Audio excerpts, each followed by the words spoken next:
ঈদের আগে পরীক্ষামূলক ফ্যামিলি কার্ড চালু, আন্তঃমন্ত্রণালয় সভায় সিদ্ধান্ত। হত দরিদ্র থেকে আরম্ভ করে তারপরে দরিদ্র, তারপরে মধ্যবিত্ত, এইভাবে যাবে। ঈদের আগেই পাইলট প্রজেক্ট হিসাবে চালু। ফ্যামিলি কার্ড যত দ্রুততম সময়ের মধ্যে আমাদের দেশের মায়েদের কাছে পৌঁছে দেওয়া যায় সেই লক্ষ্যে সিদ্ধান্ত হয়েছে। প্রধানমন্ত্রী তারেক রহমানকে প্রেসিডেন্ট ট্রাম্পের অভিনন্দন। 3 বছরে 5 লাখ শ্রমিক নিয়োগ দেবে ইতালিতে। প্রথম ধাপের আবেদন সম্পন্ন, ভিসা আবেদন কঠিন হলেও সম্ভাবনা বাড়ছে। রমজান ঘিরে আমিরাত রেস্তোরাঁগুলোতে বাহারি ইফতার আয়োজন, দেশীয় স্বাদ ও সংস্কৃতিতে খুশি প্রবাসী বাংলাদেশিরা। দর্শক, স্বাগত জানাচ্ছি প্রবাসের সংবাদে। সঙ্গে আছি আমি সামিয়া তমা। দেখছিলেন বিআরবি কেবলস সংবাদ শিরোনাম। এবার বিস্তারিত। প্রকল্প হিসেবে ঈদের আগেই ফ্যামিলি কার্ড দেওয়ার সিদ্ধান্ত নিয়েছে বিএনপি সরকার। অগ্রাধিকার ভিত্তিতে দেশের 5 কোটি হতদরিদ্র পরিবার এই কার্ডের আওতায় আসবে। সচিবালয়ে প্রধানমন্ত্রী তারেক রহমানের সভাপতিত্বে আন্তঃমন্ত্রণালয় বৈঠকে এই সিদ্ধান্ত নেওয়া হয়। ফ্যামিলি কার্ডে দেওয়া হবে নগদ 3,000 টাকা। নির্বাচনী ইশতেহারে ফ্যামিলি কার্ড দেওয়ার যে প্রতিশ্রুতি দিয়েছিল বিএনপি, পরীক্ষামূলকভাবে তা ঈদের আগেই বাস্তবায়ন করার সিদ্ধান্ত নিয়েছে সরকার। প্রাথমিকভাবে 5 কোটি পরিবারকে দেওয়া হবে নগদ টাকা। এই কার্ড দিবে পরিবারের খাদ্য নিরাপত্তা, করবে স্বাবলম্বী। শপথ গ্রহণের পর দ্বিতীয় দিন সচিবালয়ে আন্তঃমন্ত্রণালয়ের সভায় এ সিদ্ধান্ত নেওয়া হয়। সভায় সভাপতিত্ব করেন বিএনপি চেয়ারম্যান প্রধানমন্ত্রী তারেক রহমান। বৃহস্পতিবার বেলা 11:30টায় ফ্যামিলি কার্ডের কর্মপরিকল্পনা নিয়ে এই আন্তঃমন্ত্রণালয়ে বৈঠক অনুষ্ঠিত হয়েছে। পরে বৈঠকের সিদ্ধান্ত জানিয়েছেন মন্ত্রীরা। নির্বাচনী ম্যানিফেস্টোতে ফ্যামিলি কার্ডের ইস্যুর বিস্তারিত উল্লেখ আছে, সেটা কার্যকর কিভাবে করবে সেটা নিয়ে আজকে আলোচনা হয়েছে। এটা একটা কমিটি করা হয়েছে, হয়তো শুরু করবে হত দরিদ্র থেকে আরম্ভ করে তারপরে দরিদ্র, তারপরে মধ্যবিত্ত, এইভাবে যাবে। ঈদের আগেই পাইলট প্রজেক্ট হিসাবে চালু হবে। যে মা পরিবারের নেতৃত্ব দেয় সেই মার নামে এটা ইস্যু হবে। আমাদের এনআইডির সাথে কোইনসাইড করে আমরা দ্রুততম সময়ের মধ্যে, তবে এটা দেখা যাবে যে আমরা আগামী 6 মাসের, ঈদের আগে তো অবশ্যই শুরু হয়ে যাবে, বাট দেখা যাবে যে 3 মাস 6 মাসের মধ্যে আমাদের কাভারেজ মোর দেন 50% হয়ে যাবে।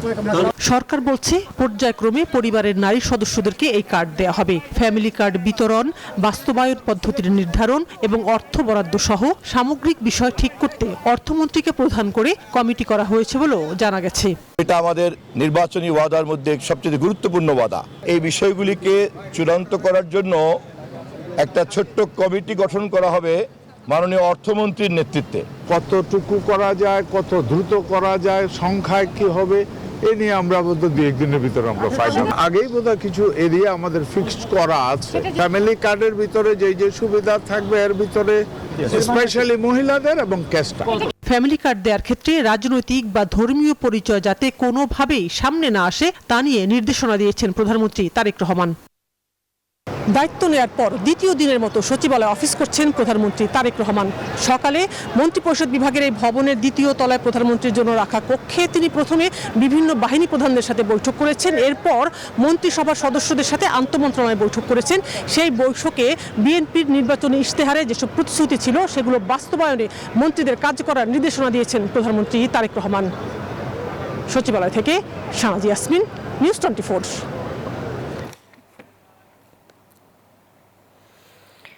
ইশতেহারে থাকায় চলতি অর্থ বছরে ফ্যামিলি কার্ড বাস্তবায়ন করতে হবে সরকারকে, না হলে আসছে স্থানীয় সরকার নির্বাচনে চড়া মূল্য দিতে হতে পারে বিএনপিকে।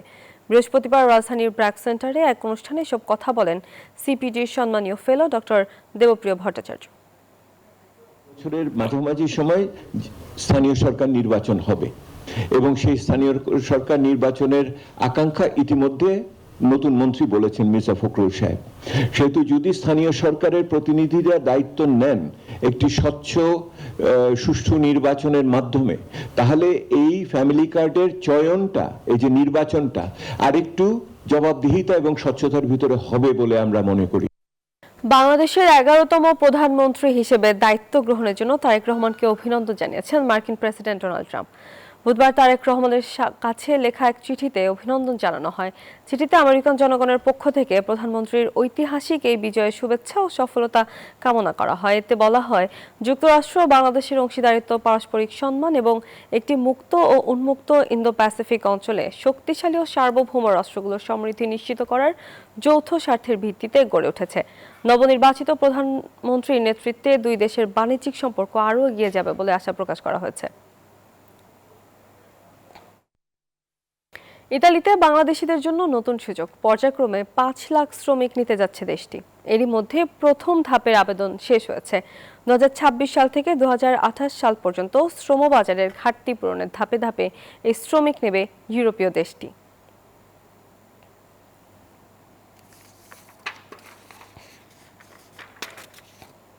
বিদেশি শ্রমিক নেয়ার কর্মসূচির প্রথম ধাপের ক্লিক ডে শেষ হয়েছে। বুধবার পর্যন্ত 1,64,850 শ্রমিকের আবেদন সম্পন্ন হয়। গত 12 জানুয়ারি থেকে শুরু হয়ে 18 ফেব্রুয়ারি পর্যন্ত ধাপে ধাপে এই আবেদন প্রক্রিয়া বা ক্লিক ডে অনুষ্ঠিত হয়।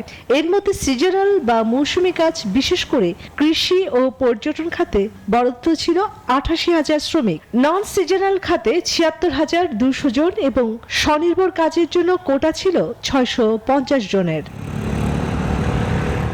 শেষ দিনে গৃহস্থলী কাজের ভিসার জন্য আবেদনের চাপ ছিল তুলনামূলক বেশি। তবে এবারের আবেদন প্রক্রিয়া ছিল আগের তুলনায় বেশ কঠিন। সংশ্লিষ্টরা বলছেন, যারা নিয়ম মেনে আবেদন করতে পেরেছেন মূলত তাদেরই ইতালিতে কাজ পাওয়ার সুযোগ থাকবে। ইমিগ্রেশন বিশ্লেষকদের মতে, জটিল প্রক্রিয়া ও কড়াকড়ির কারণে আবেদন সংখ্যা কম হওয়ায় যোগ্য প্রার্থীদের ভিসা পাওয়ার সম্ভাবনা এবার বেড়েছে। বিশেষ করে আবেদন সনদ বা রেসিডেন্স সংক্রান্ত শর্ত অনেকের জন্য বড় বাধা হয়ে দাঁড়িয়েছে। এই সুযোগ কাজে লাগিয়ে দালাল চক্র যাতে সাধারণ মানুষকে বিভ্রান্ত করতে না পারে সে বিষয়ে সবাইকে সতর্ক থাকার পরামর্শ দিয়েছেন বিশেষজ্ঞরা।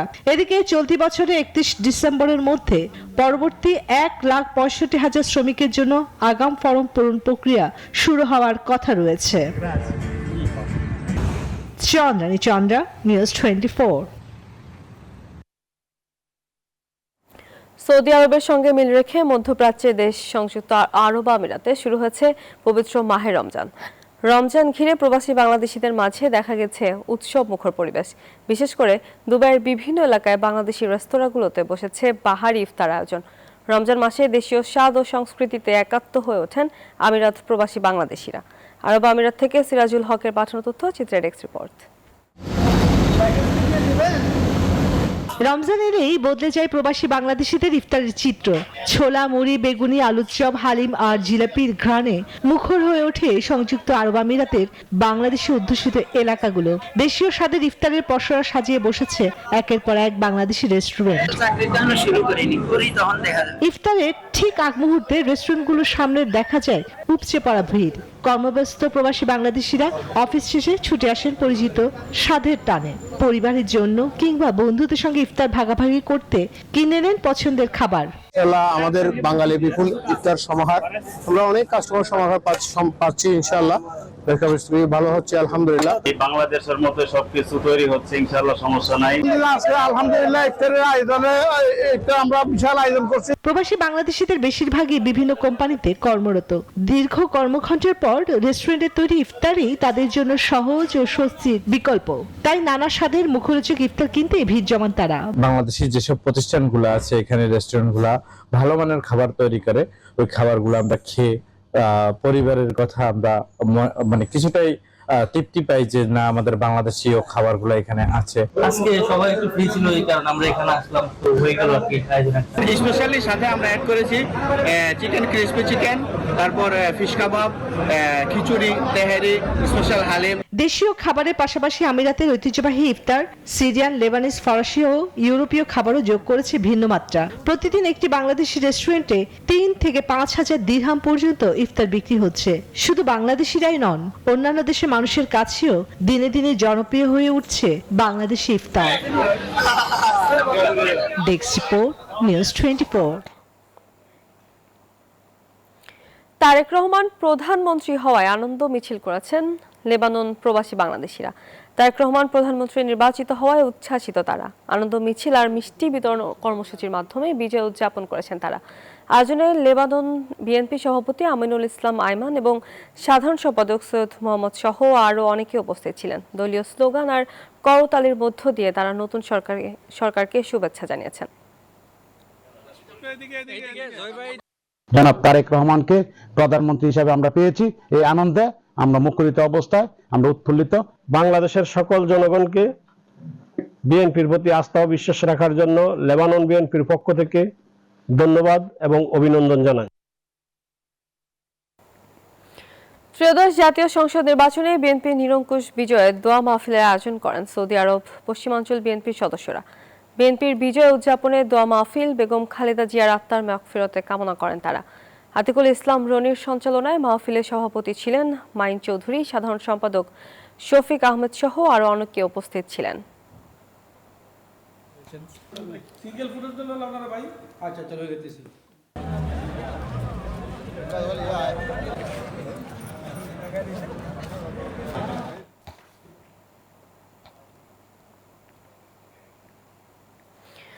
সংযুক্ত আরব আমিরাতের দুবাইয়ের গোল্ড সুক এ আনুষ্ঠানিকভাবে যাত্রা শুরু করেছেন কসমোরা জেনারেল ট্রেডিং। বিশ্বব্যাপী কসমেটিক্স ও প্রসাধনীর ব্যাপক চাহিদা প্রেক্ষাপটে আধুনিক জীবনে এটি নিত্য প্রয়োজনীয় পণ্যের রূপ নিয়েছে বলে মন্তব্য করেছেন প্রতিষ্ঠানটির ব্যবস্থাপনা পরিচালক ও সিইও মোহাম্মদ ফয়সাল আহমেদ। আমিরাতে ভিসা জটিলতা দূর হলে কর্মসংস্থানের সুযোগ আরও বাড়ানো সম্ভব হবে বলেন। বাংলাদেশি উদ্যোক্তারা কসমেটিক খাতে বিনিয়োগ করলে অধিক মুনাফা অর্জনের সুযোগ রয়েছে, যা অবদান রাখবে রেমিট্যান্স খাতে। উপস্থিত ছিলেন প্রতিষ্ঠানের ম্যানেজার ফাহিম আহমেদ, মিজানুর রহমান, জাহাঙ্গীর আলম সহ ব্যবসায়ী, শিল্পপতি, সাংবাদিক ও কমিউনিটি ব্যক্তিরা।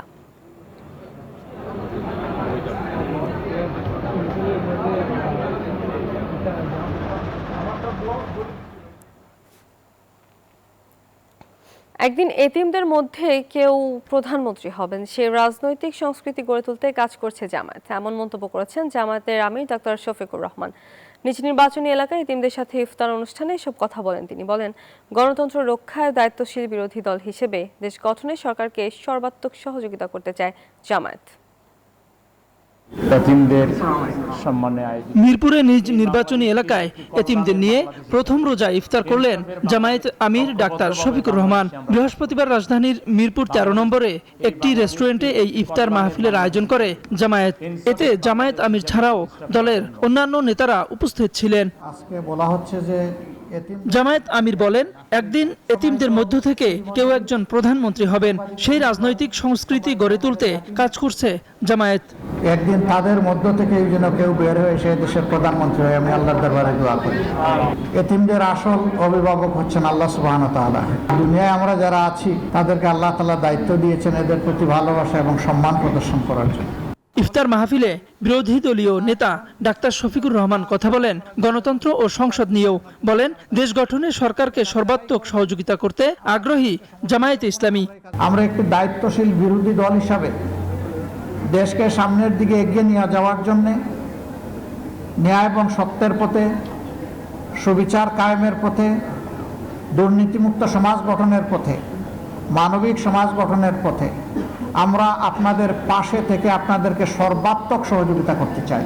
জামায়াত আমির বলেন, দলীয় পরিচয়ের কারণে আর যেন কেউ হয়রানির শিকার না হয় তা চায় জামায়াত। আমরা দাবি করি রাইট নাও। তাওহিদুল ইসলাম, নিউজ 24, ঢাকা। এতিমদের সম্মানে আয়োজন। সংবিধান সংস্কার পরিষদের শপথ না নিয়ে বিএনপি গণরায়ের বিরুদ্ধে অবস্থান নিয়েছে, এমন অভিযোগ করেছেন এনসিপির আহ্বায়ক নাহিদ ইসলাম। বৃহস্পতিবার সংবাদ সম্মেলনে তিনি বলেন, গণভোট বাতিল হলে সরকার ও এই নির্বাচন প্রশ্নবিদ্ধ হবে। এছাড়া নতুন মন্ত্রিসভার সদস্যদের সমালোচনা করেন তিনি। ভোটের দিন বিভিন্ন কেন্দ্র ঘুরে ভোট উৎসব মুখর হয়েছে বললেও নির্বাচনের ফলাফলের পর থেকেই নানা অভিযোগ করছে এনসিপি। তবে নানা নাটকীয়তা শেষে মঙ্গলবার সংসদ সচিবালয়ে শপথ নেন দলটির নির্বাচিত 6 জন এমপি হিসেবে ও সংবিধান সংস্কার পরিষদের সদস্য হিসেবে আলাদা 2 শপথ নেন তারা।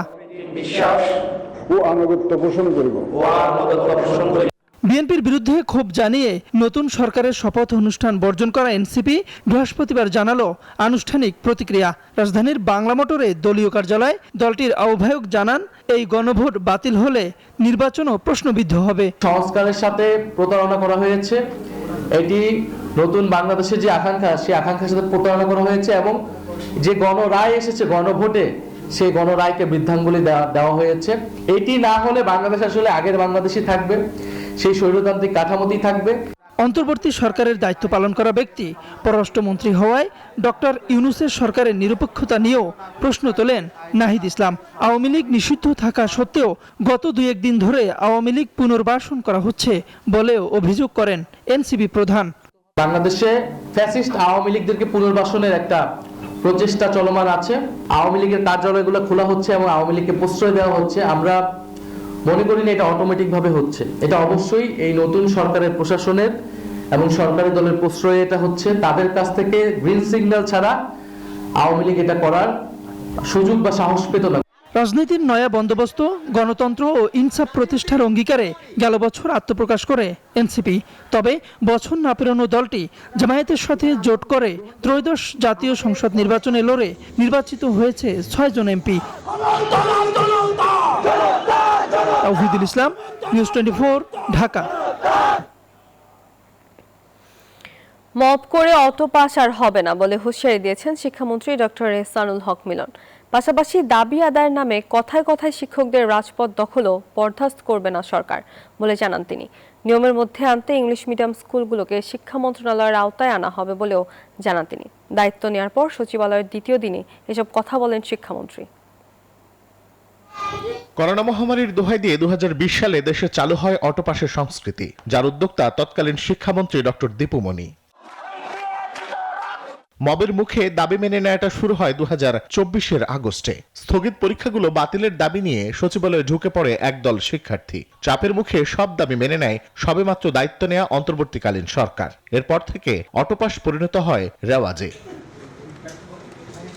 বৃহস্পতিবার সচিবালয়ে শিক্ষামন্ত্রীর কঠোর বার্তা, মব সৃষ্টি করে আর হবে না অটোপাস। পাশাপাশি ক্লাস পরীক্ষা বন্ধ রেখে শিক্ষকদের রাজপথ দখলেরও ইতি টানা হবে বলেও জানান তিনি।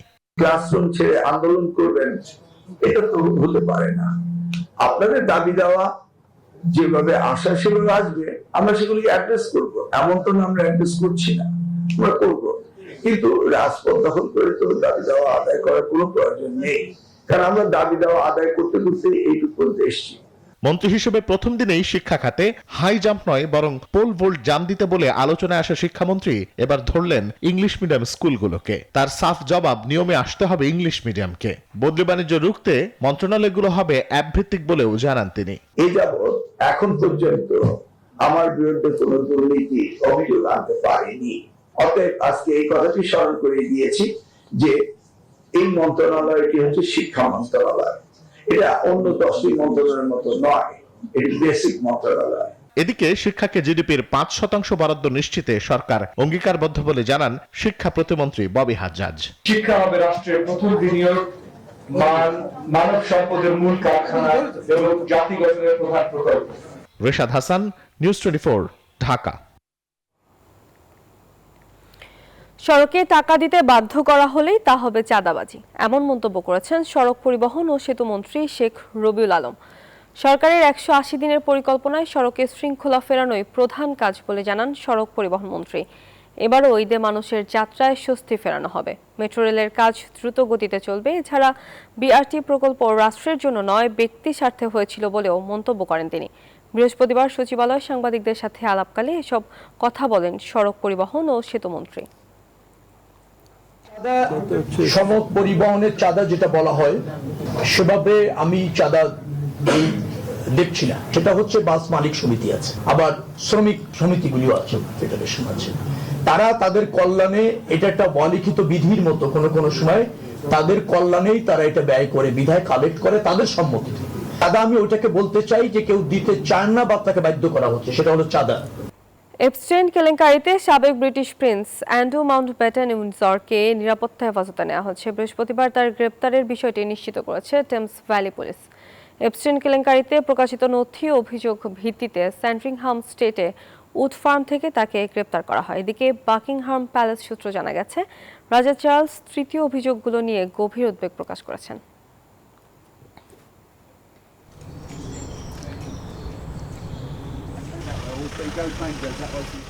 এএফসি এশিয়ান কাপে নতুন ইতিহাস গড়ার স্বপ্ন নিয়ে অস্ট্রেলিয়া পাড়ি দিচ্ছে বাংলাদেশ নারী ফুটবল দল। কঠিন গ্রুপে উত্তর কোরিয়া, চীন ও উজবেকিস্তানের সাথে লড়াই, তবুও আত্মবিশ্বাসী আফিদা, ঋতুপর্ণারা। শুক্রবার ভোররাতে অস্ট্রেলিয়ার উদ্দেশ্যে দেশ ছাড়বেন লাল সবুজের প্রতিনিধিরা। এশিয়ান কাপে খেলার স্বপ্ন পূরণ হয়েছে বাংলাদেশ নারী ফুটবল দলের। এবার অস্ট্রেলিয়ার সবুজ গালিচায় প্রমাণের পালা আফিদা, ঋতুপর্ণা চাকমাদের। 1 মার্চ থেকে 21 মার্চ পর্যন্ত অস্ট্রেলিয়ার 3 শহরে হবে এশিয়ান নারী ফুটবলের সর্বোচ্চ এই আসর। বি গ্রুপে বাংলাদেশের প্রতিপক্ষ 9 বারের চ্যাম্পিয়ন উত্তর কোরিয়া, 3 বারের চ্যাম্পিয়ন চীন ও উজবেকিস্তান। যদিও কোনো চাপ না নিয়ে সেরাটা খেলার প্রত্যয় অধিনায়ক আফিদা খন্দকারের কণ্ঠে। প্রথমবারের মতো যেহেতু আমরা যাচ্ছি এশিয়া কাপে খেলতে, তো অবশ্যই আমরা চাইবো যে ভালো কিছু করতে, মাঠে আমরা আমাদের সেরাটা দিয়ে খেলবো। আমরা অবশ্যই চেষ্টা করব, প্রথম 2টা খেলা তো খুব হার্ড টিমের সাথেই, তো আমরা অবশ্যই চেষ্টা করবো যে উজবেকিস্তানের সাথে ভালো কিছু করা। গ্রুপ পর্বে 3 ম্যাচের মধ্যে বাংলাদেশের মূল লক্ষ্য উজবেকিস্তানের বিপক্ষে জয়। ওই ম্যাচে জয় পেলে সেরা 2 রানার্স আপের একটি হওয়ার সম্ভাবনা থাকবে। তবে ওই ম্যাচ যে সহজ হবে না তেমনটাও মনে করিয়ে দিলেন কোচ পিটার বাটলার। যারা ভাবছেন আমরা এখনই বিশ্বকাপে কোয়ালিফাই করব, তাদের বাস্তবতায় ফিরে আসা উচিত। আকাশ কুসুম না ভেবে ধাপে ধাপে এগোনোই ভালো। এশিয়ান কাপের প্রস্তুতির জন্য বাফুফের নানা পরিকল্পনার কথা শোনালেও কোনোটাই বাস্তবায়ন হয়নি। কোচ পিটার বাটলারও বেশ বিরক্ত এই ব্যাপার নিয়ে। আমরা কারো হাতের পুতুল নই। আমাদের প্রস্তুতি নিয়ে অনেক মিথ্যাচার করা হয়েছে। বাস্তবতা হলো প্রস্তুতি আদর্শ মানের হয়নি। আমরা কাউকে আঙুল দেখিয়ে দোষারোপ করছি না, কিন্তু আমাদের একটি পরিকল্পনা ছিল যা কাজে লাগেনি। আমি তখনই দায়ভার নেব যখন মানুষ মিডিয়ায় গিয়ে এটা বলা বন্ধ করবে যে সবই কোচের পরিকল্পনা বা কোচের দোষ। এদিকে নারী এশিয়ান কাপকে সামনে রেখে 26 সদস্যের চূড়ান্ত দল ঘোষণা করেছে বাংলাদেশ ফুটবল ফেডারেশন। দলে জায়গা পেয়েছেন সুইডেন প্রবাসী ফরওয়ার্ড আনিকা সিদ্দিকী। 3 মার্চ সিডনিতে প্রথম ম্যাচে চীনের মুখোমুখি হবে পিটার বাটলারের শিষ্যরা। তাসবিহ শরণ, নিউজ 24, ঢাকা। কক্সবাজারের রোহিঙ্গা ক্যাম্পে জার্মানির বিশ্বকাপ জয়ী সাবেক ফুটবল তারকা মেসুত ওজিল, সাথে রয়েছেন তুরস্কের প্রেসিডেন্ট রিসেপ তাইয়েপ এরদোয়ান পুত্র বিলাল এরদোয়ান এবং তুরস্কের উন্নয়ন সংস্থা টিকার উচ্চ পর্যায়ের প্রতিনিধি দল। বৃহস্পতিবার সকাল 10:30টায় কক্সবাজারের শরণার্থী ত্রাণ ও প্রত্যাবাসন কমিশনারের কার্যালয়ে এক সংক্ষিপ্ত প্রেস ব্রিফিং করেন তারা। এ সময় বিলাল এরদোয়ান বলেন, রোহিঙ্গা জনগোষ্ঠীর শিক্ষার ওপর বিশেষ গুরুত্ব দিচ্ছে তুরস্ক। 4 দশকের বেশি সময় ধরে তারা মৌলিক শিক্ষা থেকে বঞ্চিত, কথা উল্লেখ করে তিনি নিরাপদ ও মর্যাদাপূর্ণ প্রত্যাবাসনের ওপরও জোর দেন। রোহিঙ্গাদের সঙ্গে ইফতারে অংশ নিতে মেসুত ওজিলের উপস্থিতিকে তিনি বিশ্ব মুসলিমের জন্য এক শক্তিশালী সংহতির বার্তা বলে উল্লেখ করেন।